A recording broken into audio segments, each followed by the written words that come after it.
ബഹുമാനമുള്ള മുഅ്മിനീങ്ങളെ, സഹോദരങ്ങളെ, കരുണാമയനായ അല്ലാഹു സുബ്ഹാനഹു വ തആല നമ്മുടെ ജീവിതത്തിൽ ഈ നിമിഷം വരെ വന്നുപോയ ചെറുതും വലുതുമായ പാപങ്ങൾ പുറത്തു മാപ്പാക്കി തെരുമാറാകട്ടെ. അല്ലാഹു നമ്മളിൽ നിന്ന് വേർപെട്ട് ഖബറിൻ്റെ ലോകത്ത് വസിക്കുന്ന നമ്മുടെ പ്രിയപ്പെട്ടവർക്കും അല്ലാഹു പുറത്തു കൊടുക്കുമാറാകട്ടെ. അല്ലാഹുവിൻ്റെ മഹദായ ഫദ്ല് നമ്മളിപ്പോൾ പാരായണം ചെയ്ത് കേട്ടത് സൂറത്തുൽ ഇഖ്ലാസ്, നിഷ്കളങ്കത എന്നാണ് സൂറത്തിൻ്റെ അർത്ഥം. നിഷ്കളങ്കത,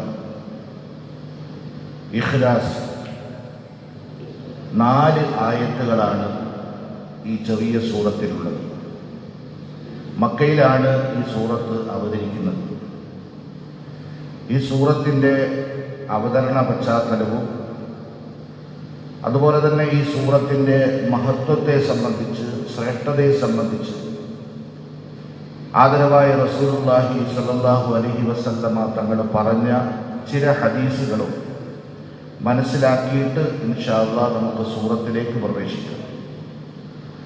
ഈ സൂറത്ത് ഇറങ്ങാനുണ്ടായ കാരണം മഹാനായ ഉബയ്യ് ഇബ്നു കഅബ് റളിയല്ലാഹു തആല അൻഹു പറയുകയാണ്, ഒരിക്കൽ മുശ്രിക്കീങ്ങൾ, അതെന്ന് പറഞ്ഞാൽ ബഹുദൈവ ആരാധകർ, നബി സല്ലല്ലാഹു അലൈഹി വസല്ലമ തങ്ങളോട് വന്നിട്ട് ഇങ്ങനെ ചോദിച്ചു, യാ മുഹമ്മദ് അൻസിബ് ലനാ റബ്ബക്, താങ്കളുടെ റബ്ബിനെ പറ്റി ഞങ്ങൾക്കൊന്ന് മനസ്സിലാക്കി തരണം, ഒന്ന് വിശദീകരിച്ചു തരണം. എന്ന് പറഞ്ഞാൽ താങ്കളുടെ റബ്ബ് ആണാണോ പെണ്ണാണോ, ഏത് ഗോത്രത്തിൽപ്പെട്ടയാളാണ്, എത്ര പേരുണ്ട്, പരമ്പര എങ്ങനെയാണ്, കുടുംബ പരമ്പര എങ്ങനെയാണ്, ഇതൊക്കെ ഞങ്ങൾക്ക് വിശദീകരിച്ചു തരണം എന്നാണ് അവരുടെ ആവശ്യം. അപ്പോഴാണ് ഈ ആയത്ത്, ഈ സൂറത്ത് ഇറങ്ങുന്നത്. ഫഅൻസലല്ലാഹു തആല, അല്ലാഹു സുബ്ഹാനഹു വ തആല ആയത്തിറക്കി, നബിയെ സല്ലല്ലാഹു അലൈഹി വസല്ലം, അങ്ങയോട് അവർ വന്ന് ചോദിച്ചത് ഞാൻ ആരാണ് എന്നാണ്. ഞാൻ ആരാണ് എന്നാണ് അവർ ചോദിച്ചത്. അതുകൊണ്ട് അങ്ങ് ഞാൻ ആരാണെന്ന് പറഞ്ഞു കൊടുക്കുക. അങ്ങ് പറഞ്ഞു കൊടുക്കുക, അങ്ങ് മനസ്സിലാക്കി കൊടുക്കുക, അങ്ങ് പഠിപ്പിച്ചു കൊടുക്കുക. ഹുവല്ലാഹു അഹദ് അല്ലാഹു സമദ് ലം യലിദ് വലം യൂലദ് വലം യകുൽ ലഹു കുഫുവൻ അഹദ്. ഇമാം തുർമുദി ഉദ്ധരിക്കുന്ന ഹദീസാണ്. മറ്റൊരു സംഭവം ബഹുമാനപ്പെട്ട ജാബിർ റളിയല്ലാഹു തആല അൻഹു നിവേദനം ചെയ്യുന്ന ഹദീസിൽ കാണാം, ഈ ആയത്ത്, ഈ സൂറത്ത് ഇറങ്ങാനുള്ള പശ്ചാത്തലം അന്ന അഅറാബിയൻ ജാഅ ഇലൻ നബി സല്ലല്ലാഹു അലൈഹി വസല്ലം, ഒരു അഅറാബിയായ, അപരിഷ്കൃതനായ അഅറാബിയായ ഒരു മനുഷ്യൻ നബി സല്ലല്ലാഹു അലൈഹി വസല്ലമ തങ്ങളോട് വന്നിട്ട് റബ്ബ് ആരാണ് എന്ന് ചോദിച്ച ചോദ്യത്തിന് മറുപടിയായിട്ടാണ് ഈ സൂറത്ത് ഇറങ്ങിയത് എന്നും തഫ്സീറിന്റെ കിതാബിൽ കാണാൻ കഴിയും. ഏതായിരുന്നാലും ഒരു ചോദ്യത്തിനുള്ള മറുപടിയായിട്ടാണ് അല്ലാഹു സുബ്ഹാനഹു വ തആല അല്ലാഹു ആരാണ് എന്ന് അല്ലാഹുവിനെ പരിചയപ്പെടുത്തിക്കൊണ്ട് അവതരിപ്പിച്ച സൂറത്താണ് സൂറത്തുൽ ഇഖ്ലാസ്. ഈ സൂറത്തിന് വലിയ മഹത്വമുണ്ട്, വലിയ ശ്രേഷ്ഠതയുണ്ട്. ആദരവായ റസൂലുള്ളാഹി സ്വല്ലല്ലാഹു അലൈഹി വസല്ലമ തങ്ങൾ ഈ സൂറത്തിനെ സംബന്ധിച്ച് പറഞ്ഞത് സുലുത്തുൽ ഖുർആൻ, വിശുദ്ധ ഖുർആനിന്റെ 1/3. ഖുർആനിന്റെ 1/3. ഭാര്യയായ ആയിഷ റളിയല്ലാഹു തആല അൻഹയോട് നബി സല്ലല്ലാഹു അലൈഹി വസല്ലമ തങ്ങൾ പറഞ്ഞു, ആയിഷ, പരിശുദ്ധമായ ഖുർആനിന്റെ 1/3 നീ ഉറങ്ങുന്നതിന് മുമ്പ് പാരായണം ചെയ്യണം, എന്നിട്ടേ നീ ഉറങ്ങാവൂ. നമ്മുടെ ഉമ്മ ആയിഷ റളിയല്ലാഹു തആല അൻഹയ്ക്ക് വലിയ ബേജാറായി. ഇതെങ്ങനെ സാധിക്കും? ഉറങ്ങാൻ വേണ്ടി പോകുമ്പോൾ ഖുർആനിന്റെ 1/3 പാരായണം ചെയ്ത് എങ്ങനെയാണ്? വല്ലാത്ത ബേജാറായി. വീണ്ടും അവർ ചോദിച്ചു, നബി സല്ലല്ലാഹു അലൈഹി വസല്ലമ തങ്ങളോട് ചോദിച്ചു, അതെങ്ങനെ കഴിയും? ഖുർആനിന്റെ 1/3 ഭാഗം ഉറങ്ങുന്നതിന് മുമ്പ്, രാത്രി ഫുള്ളാണെങ്കിൽ പിന്നെ പാരായണം ചെയ്യാന്ന് വെക്കാം, ഇത് ഉറങ്ങുന്നതിന് മുമ്പ് ഇങ്ങനെ പാരായണം ചെയ്തിട്ട് ഉറങ്ങണമെന്ന് പറഞ്ഞാൽ അതെങ്ങനെയാണ് ശരിയാവുക, അതെങ്ങനെ കഴിയുമെന്ന് ചോദിച്ചപ്പോൾ നബി സല്ലല്ലാഹു അലൈഹി വസല്ലമ തങ്ങൾ പറഞ്ഞു, ഖുൽ ഹുവല്ലാഹു അഹദ് വ സുലുസുൽ ഖുർആൻ. സൂറത്തുൽ ഇഖ്ലാസ് അത് ഖുർആനിന്റെ 1/3 എന്ന് ആയിഷ റളിയല്ലാഹു തആല അൻഹ പറയുകയുണ്ടായി. മറ്റൊരു സംഭവം, അബ്ദുറഹ്മാൻ എന്നവരുടെ മകൾ അംറ റളിയല്ലാഹു അൻഹ, അവര് നബി സല്ലല്ലാഹു അലൈഹി വസല്ലമ തങ്ങളുടെ ഭാര്യയായ ആയിഷ റളിയല്ലാഹു തആല അൻഹയുടെ സംരക്ഷണയിൽ കഴിഞ്ഞിരുന്ന ഒരു പെൺകുട്ടിയാണ്. ആയിഷ റളിയല്ലാഹു തആല അൻഹ അവര് പറയുന്നു, ആയിഷ റളിയല്ലാഹു തആല പറയുന്നത് ഞാൻ കേട്ടിട്ടുണ്ട്, ഒരിക്കൽ നബി സല്ലല്ലാഹു അലൈഹി വസല്ലമ തങ്ങൾ ഒരു സൈന്യത്തിനെ അയച്ചു. സൈന്യം സരിയത്ത് എന്നാണ് ഇവിടെ പറഞ്ഞത്. 2 തരത്തിലുണ്ട് സൈന്യം, സരിയത്ത്, ജയ്ഷ്. സരിയത്ത് എന്ന് പറഞ്ഞാൽ 10-ൽ താഴെ അംഗങ്ങളുള്ള ഒരു സംഘത്തിനാണ് സരിയത്ത് എന്ന് പറയുന്നത്. അപ്പൊ അങ്ങനെ ഒരു സരിയത്തിനെ നബി സല്ലല്ലാഹു അലൈഹി വസല്ലമ തങ്ങൾ അയക്കുകയുണ്ടായി. ആ കൂട്ടത്തിൽ ഒരു ചെറുപ്പക്കാരൻ, ഒരു സഹാബിയെയും അമീറായി നിശ്ചയിച്ചു നബി സല്ലല്ലാഹു അലൈഹി വസല്ലമ തങ്ങൾ അയച്ചു. അദ്ദേഹമാകട്ടെ വകാന യഖറഉ ലി അസ്ഹാബിഹി ഫീ സ്വലാത്തിഹിം, അവരുടെ നമസ്കാരത്തിൽ, എല്ലാ നമസ്കാരത്തിലും, ഏത് നമസ്കാരം നമസ്കരിച്ചാലും ആ നമസ്കാരത്തിന്റെ അവസാനത്തെ നമസ്കാരത്തിൽ ഫയഖ്തിമു ബി ഖുൽ ഹുവല്ലാഹു അഹദ്, ഖുൽ ഹുവല്ലാഹു അഹദ് എന്ന സൂറത്ത് കൊണ്ടാണ് അവസാനിപ്പിക്കുക. ഏത് നിസ്കാരം നിസ്കരിച്ചാലും അവസാനത്തെ റക്അത്തിൽ അദ്ദേഹം നമസ്കാരത്തിന്റെ പൂർത്തീകരണത്തിൽ ഖുൽ ഹുവല്ലാഹു അഹദ് എന്നാണ് ഓതി പൂർത്തിയാക്കുക. അങ്ങനെ ആ സൈന്യം മടങ്ങി വന്നപ്പോ കൂടെ ഉണ്ടായിരുന്ന ഈ സൈന്യത്തിൽപ്പെട്ട ആളുകൾ നബി സല്ലല്ലാഹു അലൈഹി വസല്ലമ തങ്ങളോട് ഈ വിവരം പറഞ്ഞു. ഉടനെ നബി സല്ലല്ലാഹു അലൈഹി വസല്ലമ തങ്ങൾ അവരോട് ചോദിക്കാൻ പറഞ്ഞു, സലൂഹു ലി അയ്യി ഷൈഇൻ യസ്നഉ ദാലിക, എന്തിനാണ് അദ്ദേഹം അങ്ങനെ ചെയ്യുന്നത് എന്ന് അദ്ദേഹത്തിനോട് നിങ്ങൾ ചോദിക്കും. ആ സഹാബിയോട് ചോദിക്കും. ഏത് നിസ്കാരം നിസ്കരിച്ചാലും നിസ്കാരം അവസാനിപ്പിക്കുന്നത് സൂറത്തുൽ ഇഖ്ലാസ് കൊണ്ടിട്ടാണ്. അങ്ങനെ എന്തിനാണ് മൂപ്പർ അങ്ങനെ ഓതുന്നത്? വേറെ ഓതാൻ അറിയാൻ വയ്യാത്തത് കൊണ്ടിട്ടാണോ? വേറെ സൂറത്തുകൾ അറിയാൻ വയ്യാത്തത് കൊണ്ടിട്ടാണോ? ഒന്ന് നിങ്ങളൊന്ന് ചോദിക്കും. അങ്ങനെ അവര് ചോദിക്കേണ്ടായി. ആ സഹാബിയോട് ചോദിച്ചപ്പോ ആ സഹാബി പറഞ്ഞു, ലിഅന്നഹാ സിഫത്തുർ റഹ്മാൻ, ആ സൂറത്തിൽ പറയപ്പെടുന്ന ആയത്തുകൾ, വചനങ്ങൾ റഹ്മാനായ അല്ലാഹുവിന്റെ വിശേഷണങ്ങളാണ്, സിഫത്താണത്. വഅന ഉഹിബ്ബു അൻ അഖ്റഅ ബിഹാ, അത് പാരായണം ചെയ്യാൻ ഞാൻ ഇഷ്ടപ്പെടുന്നു.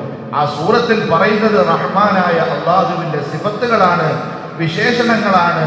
അത് ഞാൻ ഇഷ്ടപ്പെടുന്നു, പാരായണം ചെയ്യാൻ ഇഷ്ടപ്പെടുന്നു, അതുകൊണ്ടാണ് ഞാൻ അങ്ങനെ ചെയ്യുന്നത് എന്ന് നബി സല്ലല്ലാഹു അലൈഹി അങ്ങനെ പറയുകയുണ്ടായി. ഉടനെ നബി സല്ലല്ലാഹു അലൈഹി വസല്ലമ തങ്ങൾ അവരോട് പറഞ്ഞു, അഖ്ബിറൂഹു, നിങ്ങൾ ആ ചെറുപ്പക്കാരനെ, ആ സഹാബിയെ നിങ്ങൾ വിവരം അറിയിക്കും, അന്നല്ലാഹ തആല യുഹിബ്ബുഹു, അല്ലാഹു സുബ്ഹാനഹു വ തആല അദ്ദേഹത്തിനെ സ്നേഹിക്കുന്നു എന്ന് പറയും.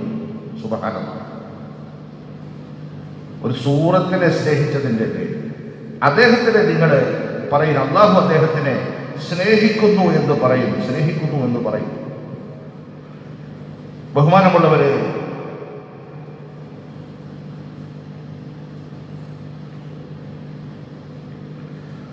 അതുപോലെ തന്നെ ഇമാം തുർമുദി റഹ്മഹുല്ലാഹ് രേഖപ്പെടുത്തുന്ന മറ്റൊരു ഹദീസിൽ കാണാൻ കഴിയും, നബി സല്ലല്ലാഹു അലൈഹി വസല്ലമ തങ്ങൾ പറഞ്ഞു, മൻ അറാദ അൻ യനാമ അലാ ഫിറാശിഹി ഫനാമ അലാ യമീനി, നിങ്ങൾ ആരെങ്കിലും ഉറങ്ങാൻ കിടക്കുമ്പോൾ നിങ്ങൾ വലതുഭാഗം ചരിഞ്ഞ് നിങ്ങൾ ഉറങ്ങാൻ കിടക്കും. എന്നിട്ട് നിങ്ങൾ ഖുൽ ഹുവല്ലാഹു അഹദ് സൂറത്ത് നിങ്ങൾ പാരായണം ചെയ്യും. തീർച്ചയായിട്ടും ഫൈദാ കാന യൗമൽ ഖിയാമ, ഖിയാമത്ത് നാളിൽ നിങ്ങൾ എത്തുമ്പോൾ, നിങ്ങൾ ജീവിതത്തിൽ അതങ്ങനെ പ്രാവർത്തികമാക്കി, നിങ്ങൾ മരിച്ചു, ഖബർ കഴിഞ്ഞു, ഖിയാമത്ത് നാളിൽ നിങ്ങൾ എത്തുകയാണ്. ഈ സമയത്ത് നിങ്ങളെ നോക്കിക്കൊണ്ട് അല്ലാഹു പറയും, യാ അബ്ദി ഉദ്ഖുൽ അലാ യമീനിക്കൽ ജന്ന, ഏ അടിമേ, എന്റെ അബ്ദേ, സ്വർഗത്തിന്റെ വലതുഭാഗത്ത് നീ പ്രവേശിച്ചു കൊള്ളുക. സ്വർഗത്തിന്റെ വലതുഭാഗത്ത് നീ പ്രവേശിച്ചു കൊള്ളുക എന്ന് അല്ലാഹു സുബ്ഹാനഹു വ തആല നാളെ ഖിയാമത്ത് നാളിൽ പറയും എന്ന് ആദരവായ റസൂലുള്ളാഹി സ്വല്ലല്ലാഹു അലൈഹി വസല്ലം. സുബ്ഹാനല്ലാഹ്.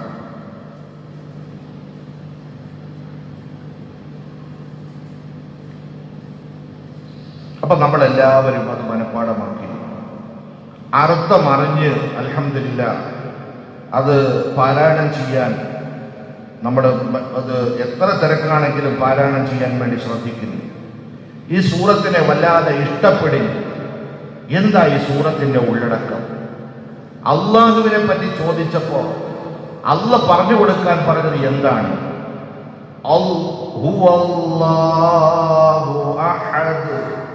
അള്ളാഹു ഏകനാണ്. ഒന്നാമത്തെ മറുപടിയാണ്, അള്ളാഹു ഏകനാണ്. മക്കക്കാർക്ക് എങ്ങനെ ദഹിക്കും ഈ വാചകം? മക്കക്കാർക്ക് എങ്ങനെ ദഹിക്കും? അവര് 300 ചില്ലുവാനം വിഗ്രഹങ്ങളെ കഅബാലയത്തിന്റെ ഉള്ളിൽ പ്രതിഷ്ഠിച്ചു വെച്ചിരിക്കുകയാണ്. ഓരോ കാര്യത്തിനും വേണ്ടി ഓരോ ദൈവത്തെയാണ്, ഓരോ ബിംബത്തെയാണ് അവർ അവലംബിച്ചുകൊണ്ടിരുന്നത്.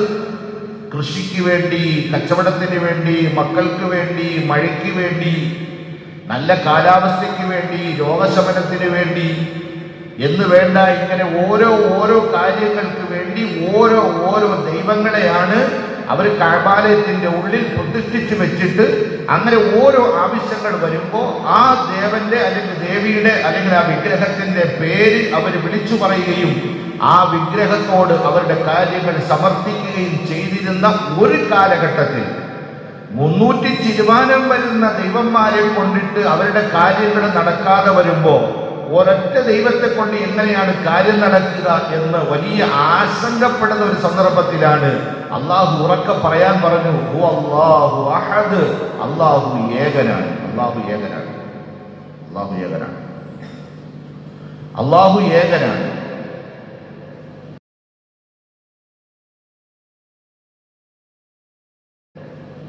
അല്ലാഹു സമദ്. മാത്രമല്ല അള്ളാഹു ആരെയും ആശ്രയിക്കാത്തവനാണ്. അള്ളാഹുടെ ആരുടെയും ആവശ്യം അള്ളാഹില്ല. എന്നാൽ എല്ലാവരും ആശ്രയിക്കുന്നത് അള്ളാഹുവിനെയാണ്. അള്ളാഹു നിരാശ്രയനാണ്. മുഴുവൻ സൃഷ്ടികളും അവനെ ആശ്രയിച്ചുകൊണ്ട് കഴിയുന്നു. മുഴുവൻ സൃഷ്ടികളും, ഈ പ്രപഞ്ചം മുഴുവനും അള്ളാഹുവിനെ ആശ്രയിച്ചുകൊണ്ടാണ് നിലനിൽക്കുന്നത്. പക്ഷെ അള്ളാഹുവിന്റെ നിലനിൽപ്പിന് ആരുടെയും ആശ്രയം വേണ്ട. പ്രപഞ്ചത്തിലെ ഓരോന്നിനെ നിങ്ങൾ എടുത്തു നോക്കും. മനുഷ്യരൊരു ഒരു വിഭാഗം മാത്രമേ ഉള്ളൂ. മനുഷ്യേതര കോടാനുകോടി ജീവജാലങ്ങളുണ്ട്. അതുപോലെ തന്നെ ആകാശം, ഭൂമി, സമുദ്രം, കര, കൊടുമുടികൾ, പർവ്വതങ്ങൾ, മാമലകൾ, ഇങ്ങനെ തുടങ്ങി ഇങ്ങനെ നീണ്ടുകിടക്കുകയാണ് അള്ളാഹുവിന്റെ സൃഷ്ടിജാലങ്ങൾ. ഇവകൾ മുഴുവനും ഒന്നൊന്നിനോട് ആശ്രയിച്ചു കൊണ്ടിട്ടാണ് ഈ പ്രപഞ്ചം നിലനിൽക്കുന്നത് തന്നെ. പക്ഷേ അള്ളാഹുവിന് അതിന്റെ ആവശ്യമില്ല. പടച്ചവന് നിലനിൽക്കുന്നതിന് ആരുടെയും ആശ്രയം ഇല്ല, ആവശ്യവുമില്ല അള്ളാഹുവിന്. അല്ലാഹു സമദ് രണ്ടാമത്തതാണ്. ഒന്നാമത്തത് അള്ളാഹു ഏകനാണ്. രണ്ടാമത്തത് അള്ളാഹു നിരാശ്രയനാണ്. മൂന്നാമത്തത് ലം യലിദ് വലം യൂലദ്. ലം യലിദ് വലം യൂലദ്. അള്ളാഹു പിതാവുമല്ല പുത്രനുമല്ല. അള്ളാഹു പിതാവുമല്ല പുത്രനുമല്ല. ജൂത നസാറാക്കളുടെ ദൈവസങ്കല്പത്തിന് അറുത്തു മുറിച്ചു മാറ്റിക്കളയുന്ന വാചകമാണ് ഈ പറഞ്ഞ മൂന്നാമത്തെ വാചകം. ഈസാ നബി അലൈഹിസ്സലാത്തു വസ്സലാം ദൈവപുത്രനാണ് എന്ന് പറയുകയും എന്നിട്ട് ദൈവികത്വം കൽപ്പിക്കുകയും ചെയ്തു. ഉസൈർ ഇബ്നുല്ലാഹ്, ഉസൈർ മകനാണ് എന്ന് കൽപ്പിക്കുകയും ജൂതന്മാർ ഉസൈറിനെ ദൈവമായി അവരെ കൽപ്പിക്കുകയും ചെയ്തു. ഈ രണ്ട് വിഭാഗത്തിന്റെ വിശ്വാസങ്ങളെയും മുറിച്ചു മാറ്റപ്പെടുന്ന ഒറ്റ വചനമാണ് അള്ളാഹുവിനെ പറ്റി ലം യലിദ് വലം യൂലദ്. അള്ളാഹു പിതാവുമല്ല പുത്രനുമല്ല. അങ്ങനെ ഒരു വാദം അള്ളാഹുവിനില്ല. അള്ളാഹുവിനെ ആരും ജനിപ്പിച്ചതല്ല, അള്ളാഹു ആരിൽ നിന്ന് ജനിച്ചതുമല്ല, പിതാവുമല്ല പുത്രനുമല്ല. അവസാനം നാലാമത്തത് അള്ളാഹു പറഞ്ഞു വെച്ചു, വലം യകുൽ ലഹു കുഫുവൻ അഹദ്. അള്ളാഹുവിന് തുല്യമായി ഒന്നും തന്നെയില്ല, ആരും തന്നെയില്ല. അള്ളാഹുവിന് തുല്യം അള്ളാഹു മാത്രം, അള്ളാഹു മാത്രം. ഇന്ന് ചില ബോധമില്ലാത്ത ചില ആളുകൾ അള്ളാഹുവിന്റെ ചില സിഫത്തുകൾ സൃഷ്ടികളിൽ, ചില മനുഷ്യന്മാരിൽ, ചില നല്ല ആളുകളിൽ ഉണ്ട് എന്ന് ആരോപിക്കുകയും അവരവരുടെ ജീവിതകാലത്ത് അങ്ങനെ പറഞ്ഞിട്ടേ ഇല്ല. അങ്ങനൊരു വാദം അവർക്കില്ല, അങ്ങനൊരു വാദമേ അവർക്കുണ്ടായിരുന്നില്ല. അവരെല്ലാത്തിലും ഒഴിഞ്ഞ് അള്ളാഹുവിനെ മാത്രം ധ്യാനിച്ചുകൊണ്ട് കഴിഞ്ഞുകൂടി. പിൽക്കാലത്ത് അവരുടെ പിന്നാലെ കൂടിയ ആളുകൾ ദൈവികത്വം കൽപ്പിച്ചു.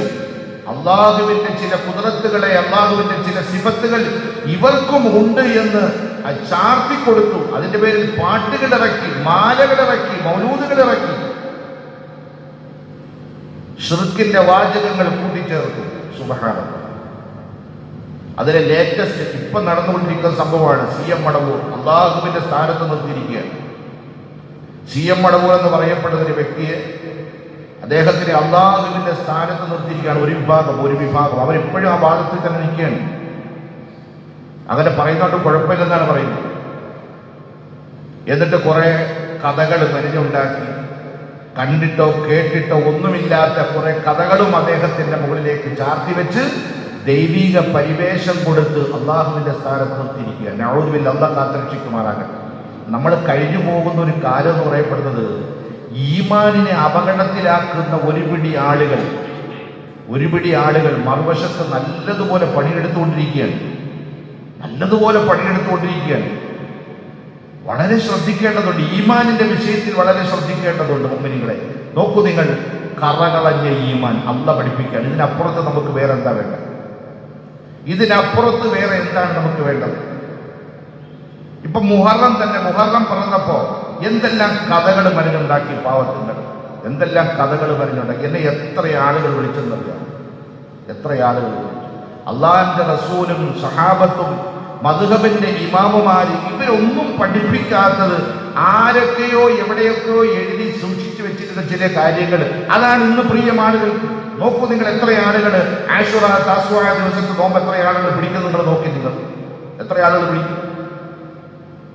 ഹദീസിൽ പറയപ്പെട്ടിട്ടുള്ള, നബി പ്രാധാന്യം കൊടുത്തിട്ടുള്ള നോമ്പാണല്ലോ മുഹറം 9, 10 നോമ്പ്. എത്ര ആളുകൾ പിടിക്കും? ഒരു പ്രാധാന്യമില്ലാത്ത, നബി പിടിച്ചിട്ടില്ലാത്ത, സഹാബത്ത് പിടിച്ചിട്ടില്ലാത്ത നോമ്പ് വരുമ്പോൾ ആ അത്തരത്തിലുള്ള നോമ്പുകൾ പിടിക്കാൻ എന്ത് ആവേശമാണ്! എത്ര ആളുകളാണ് വിളിക്കുന്നത്? അതാണ്. അപ്പൊ ദീനിൽ ഇല്ലാത്ത കാര്യങ്ങൾ ദീനിൽ കടത്തിക്കൂട്ടി ഇത് ദീനാണെന്ന് പ്രചരിപ്പിക്കുന്ന ഒരു വിഭാഗം ഉണ്ട് എന്ന് എല്ലാ കാലഘട്ടത്തിലും ഉണ്ടെന്ന് നിങ്ങൾ മനസ്സിലാക്കുക. അബദ്ധവാദങ്ങൾ, ഞാൻ 2-3 ജുമായ്ക്ക് തുടർച്ചയായിട്ട് ഞാൻ പ്രസംഗിച്ചൊരു വിഷയമാണ്. 2-3 ജുമായ്ക്ക്. കാരണം കാലഘട്ടത്തിൽ അഭിനവ നബിമാർ ഇറങ്ങിയിരിക്കുന്നു, മഹദികൾ വന്നിരിക്കുന്നു.